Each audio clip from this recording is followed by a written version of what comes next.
Hello and welcome to a Star Citizen spoiler warning video looking at new ships and vehicles, possibly coming with Alpha 4.1.1 and Fleet Week. We've had a variety of rumours that have come out over the last couple of weeks about potential things coming with 4.1.1 and Fleet Week.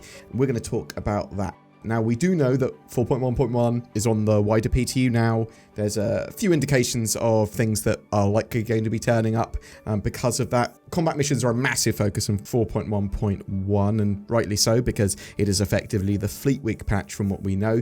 They're going to be testing inclusions for Fleet Week at some point in the PTU, I believe. More specifically, it was listed as Fleet Week events, new missions, and hauls to be tested in the future, but not ready for feedback testing yet, at time of recording anyway. We don't know for sure what ships and vehicles will be released for 4.1.1, nor Fleet Week. But we do have the rumours, and that's what I'm going to be talking about. The Idris, for example. The Idris M is pretty flyable in 4.1.1. It's not spawnable, again, at least at time of recording, but if you steal one in some way from an NPC, you can fly it from Pyro to Standard to Pyro. You can crew a load of its positions. You can fire it. It's good. It is crewable with players. There are indications as well that there might be a claim timer with it as well, suggesting that you can spawn it, respawn it, have it in a hangar, maybe not a hangar, but in a dock somewhere. So yeah, it's possible that it's going to be flyable at Fleet Week. At least some people think that, but it's also possible that it won't be flyable for ages until Squadron 42 is released, because that's the original plan, right? It's just technically kind of flyable,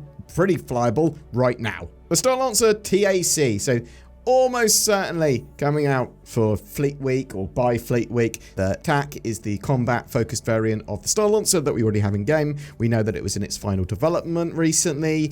It's that medium patrol vessel. It's got lots of weapons, a long operating range, and medical facilities. This is going to be incredibly popular as a mission runner for small to medium-sized crews. And yeah, it's going to be turning up real soon and should be pretty exciting. It's a cool combat ship. There are rumors of a Mirai Guardian MX as well, some form of heavy missile variant of the Guardian. It sort of makes sense, right, that they have a ordnance and maybe ballistics heavy version. Anytime I hear of a slightly different combat variant of a ship, I go, yeah, that's probably quite likely. Something that's potentially turning up soon are the ATLS combat suits. We saw a sneak peek of these at Cloud Imperium, but we're not sure if they're going to be in-game anytime soon or not. This could have just been a little Easter egg or a sneak peek. It might not be the direction they're even going with the ATLS combat suits anymore, because people were like, well, these look a bit derpy compared to the concepts that we had originally seen. But an ATLS suit that's weaponized, and the one we saw had 2 size 1 weapons. I want them in game. I don't care if they look a bit derpy. I'm fine with just little shooty mechs and make them more refined in the future. Give us some military ones in the future that look a lot cooler, but just as a civilian, a knockoff kind of one, cool. Yeah, weapon me up in my mech suit, please. Could this be something for Fleet Week? Maybe. Could this be something you get as a Wicklow reward in 4.1.1 or later? Again, yeah. But it's also, as I said, just something that might have just been a bit of an Easter egg, and they're still working on them. The Anvil Paladin. So this is an interesting one, right? Because this was originally concepted at the Intergalactic Aerospace Expo end of November 2024. It's a heavy gunship, and I really want this in game. Loads of forward-firing weaponry, but you can also have a crew manning the weapons, but also have the pilot using all those weapons, but just with less range of motion. More armed and armoured, I believe, than the Redeemer. I'm very much looking forward to it. It's going to be absolutely fantastic for combat-focused missions and taking out bounties. Another interesting one, which I don't know too much about, is the Anvil Asgard. So this is rumoured to turn up during Fleet Week, and it's going to be some form of heavy transporter, if you are to believe the rumours. This could be a ship, and is almost certainly a ship, but it could also be a vehicle, and it sounds like it moves cargo and vehicles, so probably something similar to a Hercules Starlifter competitor.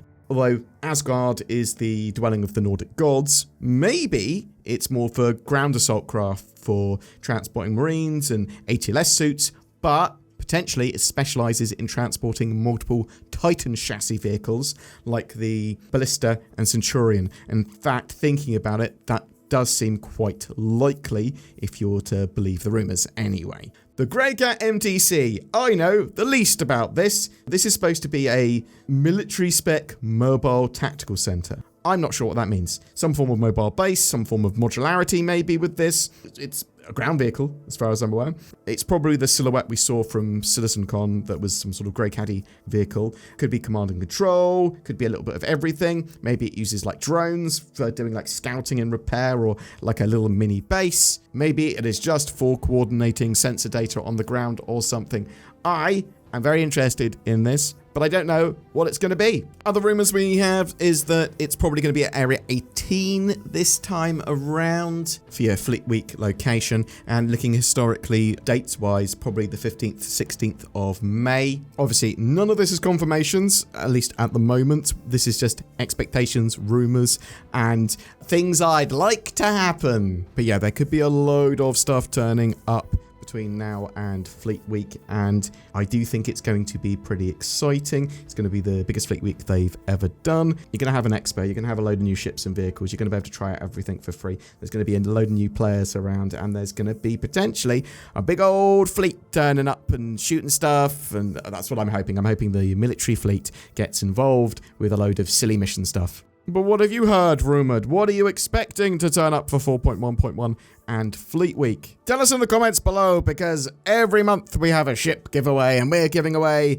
to 3 different lucky winners a Drake Golem this time. So 3 Drake Golems with lifetime insurance and a game package. One of those was given to us by CIG. Thank you very much for that. Just comment on any of my videos made during the month to be in for a chance of winning. Also, I want to big up THRUSTMASTER and their new Sol R joysticks. They're really, really cool. I absolutely love them. I did some paid work for them with a little review, and this is effectively a sponsorship, but you should go check out the links down below to get yourself some cool joysticks. Also, something else that's cool, NordVPN. Again, links down below to that if you want a VPN for better accessibility, security, and privacies on your interwebs. Oh, maybe check that out. Thanks so much for listening to the end and listening to my silly adverts for things I do genuinely like. If you have anything else that you would like me to check out in 4.1.1, or any spoilers or ships and vehicles and things that you are hoping that will turn up during Fleet Week, tell me in the comments below as well. I am genuinely interested to know what people think.